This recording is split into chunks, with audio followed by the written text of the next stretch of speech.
안녕하십니까, 안집사입니다. 수험생 여러분, 계획대로 지도사 1차 준비 잘 하고 계신가요? 아무래도 계획대로 진행하시는 분들도 있을 것이며 처음 마음먹은 것처럼 잘 되지 않는 분도 계실 거라고 생각합니다.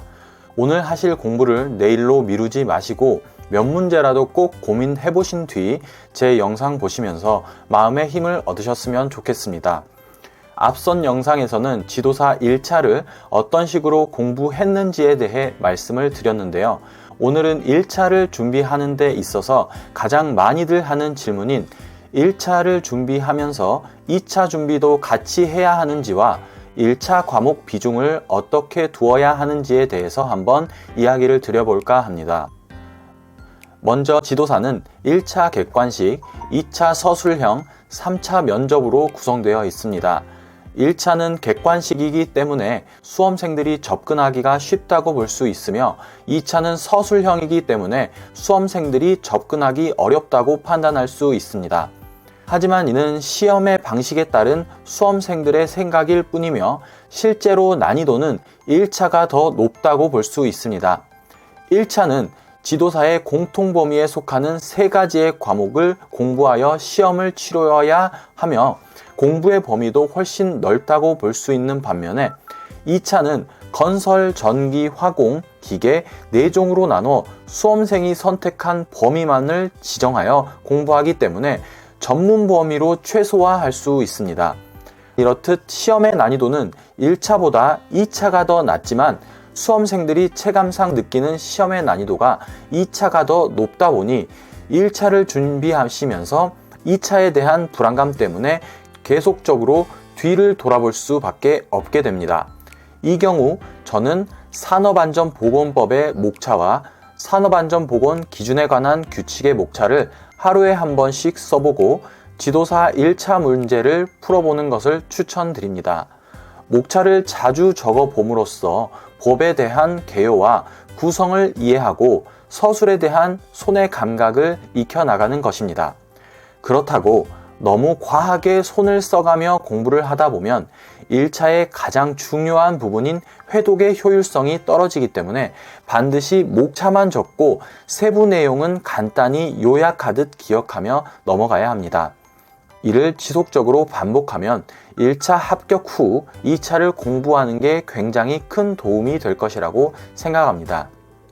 다음은 1차 과목의 비중을 어떻게 두어야 하는가라는 질문에 대한 저의 생각을 말씀드려 보겠습니다.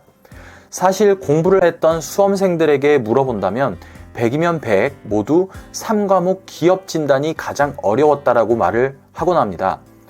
1과목과 2과목에서 반드시 70점 정도 맞아야 하고 3과목은 과락만 면하면 합격할 수 있다고 말이죠. 하지만 그렇다고 해서 저는 3차의 비중을 많이 두어서는 안 된다고 생각하는 편인데요.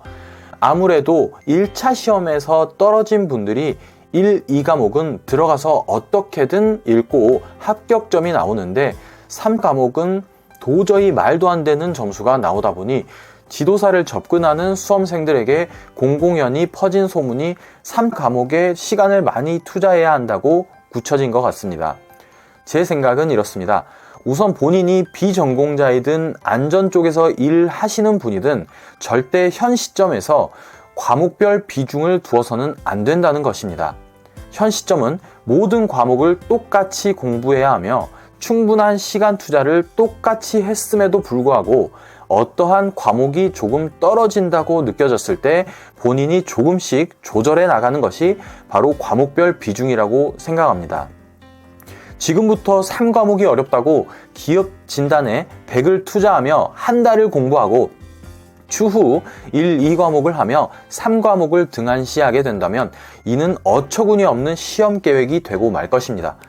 그렇듯 지금부터 1, 2, 3과목을 동일하게 시간 투자하고 3과목이 어렵다고 해도 포기하거나 따로 더 많이 시간을 투자하지 않았으면 합니다. 공부를 하다 보면 자연스럽게 부족하다고 느껴지는 그 순간이 오면 기업진단책을 더 참고하시거나 보건 쪽 위생일반을 더 참고하는 쪽으로 방향을 잡는 게 옳다고 생각합니다. 만약 제 채널이 개설된 시점부터 지도사 공부를 시작하셨다면 대략 3, 4주 정도 공부를 하시게 되셨을 텐데요.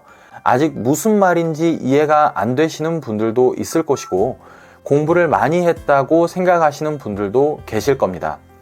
절대 공부에 대한 시간을 줄이거나 많이 늘리지 마시고 습관적으로 공부를 하셔야 나중에 방해되는 일이 발생하더라도 흔들리지 않을 수 있습니다. 오늘 영상은 여기까지입니다. 다음 영상은 더 필요한 정보를 정리해서 찾아뵙도록 하겠습니다. 감사합니다.